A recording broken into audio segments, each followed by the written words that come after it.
I'm Ellen Dorsey, Executive Director of the Wallace Global Fund. So we made the decision to create something called Divest, Invest Philanthropy for a number of reasons. First, our own experience. Starting in 2010, we began divesting from fossil fuels and sources of mining and looking to invest in renewable energy, energy efficiency, energy access, so-called climate solutions, right? And so our own journey, we realized we could do it. You can do it as an investor. We felt we should do it ethically. And it was proving to be financially not just viable, but actually quite successful. So first, we knew that you could divest, invest as a foundation and should, particularly if your mission it has environment or human rights in it, you should, because of the climate crisis that's upon us. But actually, climate affects the mission of any foundation. So, there really was an ethical imperative to look at whether our investments and our grants are aligned, right? We shouldn't be driving the problems with our investments with the vast majority of our assets that we're asking our grantees to solve with a de minimis portion of our assets. So there was the ethical mandate that led us to do that. But we felt that philanthropy should be a sector of this exploding social movement and should be out in front because philanthropy has a kind of social capital that it can help change debate and discourse on an issue. Philanthropy could move its portfolio quickly and actually begin to create a market for fossil fuel products, fossil-free products, and then create a track record to show that you could have an effective investment portfolio that was both divested from fossil fuels and investing in the energy sources and jobs of the future. And then finally, I thought philanthropy should put wind at the back of the student movement. We had the first real climate movement exploding around us, and philanthropy for decades had been putting tens of millions of dollars into climate advocacy that never really produced a social response, a social movement. So for all these reasons, we created Divest, Invest Philanthropy as a sector of the movement. So you ask why Divest, Invest Philanthropy presented a challenge to philanthropy. I would actually turn that a little first. Right now, we have well over 165 foundations around the world that have signed a pledge to divest their investments from fossil fuels and invest 5% of their assets in climate solutions. And I think that's an unprecedented number, actually, because philanthropy rarely collaborates. It sometimes collaborates in grant making, but certainly has never collaborated on something on the investment side of the house. So I would actually say I think it's been a remarkable success. There's a lot of factors that lead foundations to not want to do this. And the one that I think is most interesting and I think could change the quickest is that the foundations don't have the skills, or philanthropy doesn't have the skills to integrate the investments and the grant dollars into an organic approach to the field, right? They don't have the skills. You have staff that are hired to run the grants, and you have staff that are hired to run the investments, or you outsource it.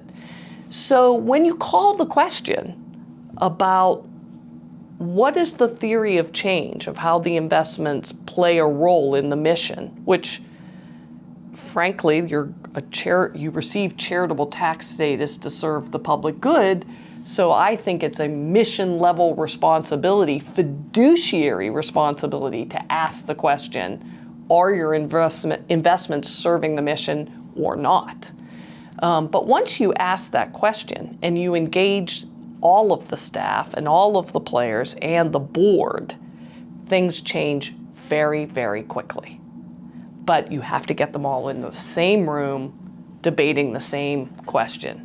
What's our theory of change around how the investments play a role in advancing the mission or not advancing them? part of the cultural piece of this is a deeply ingrained belief that if you apply any filters of any kind, any values of any kind to your investment portfolio, it will cost you performance. And that's certainly come up with virtually every institution that's been debating whether they should divest from fossil fuels, whether they can proactively invest in new energy sources or any other of a number of kind of new or important industries. And I would say that the evidence speaks otherwise. I was just at a wonderful presentation at the UN by Jeremy Grantham, who did 90 years of analysis and said you could exclude any sector from your investment portfolio and it would have a negligible impact on returns. Could even have a potentially positive impact. So we, in this instance, have been able to do very well financially by being aligned with our mission. But I would argue that that shouldn't be the only measure. That first of all, we're a mission-driven institution. We receive charitable tax status to serve the public good. And there is nothing that says that we have to maximize performance. We can have solid performance and achieve our mission. And I also believe that there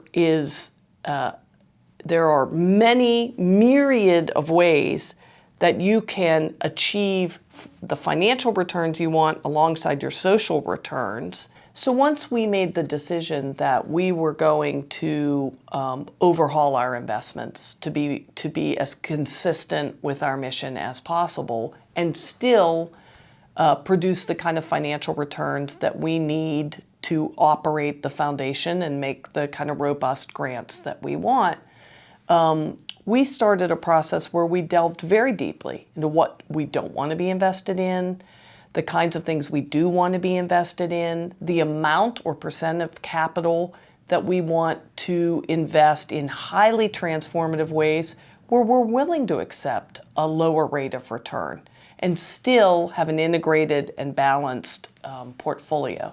We've been doing this now for 8 or 9 years. We've had tremendous success. Our returns are excellent, beat our benchmarks, so much so that last year in 2017, we made such a significant set of returns that our board committed to plunge them all right back into our grant making. So I think our experience argues that you can take some risks on returns for a portion of your portfolio. You can invest in industries that you think are crucial to solving world problems prudently, and you can get out of the things that are really against your mission. And if you do it in a careful way, thoughtful, analytical way, you'll get the returns that you need. And I think that last sentence is one I'd want to emphasize. You will get the returns you need. And I think we have to have a debate. Are we growing foundations in perpetuity to be bigger and bigger investment pools? Or are we trying to achieve social change? And they might actually be in direct contradiction. And I think we need to have that debate as a sector. And more donors are looking at impact investing as a way to really contribute to their social change agenda. And that's great. But it's not without risks and concerns. And we have to go in wide-eyed and understand what the concerns are, what the risks are, and understand that that's always been true with philanthropy, right? With our grant making, we take risks. We should be taking risks. We should be experimenting with what methods of social change. And so I think it's okay that there's risks, and I think it's okay to accept that there's risks.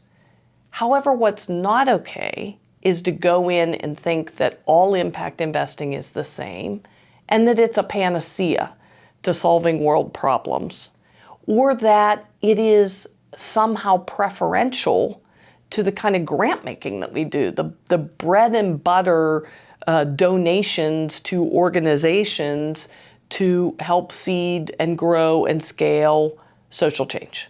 How do we do no harm with impact investments? I think first and foremost, we need principles to govern the impact investing space.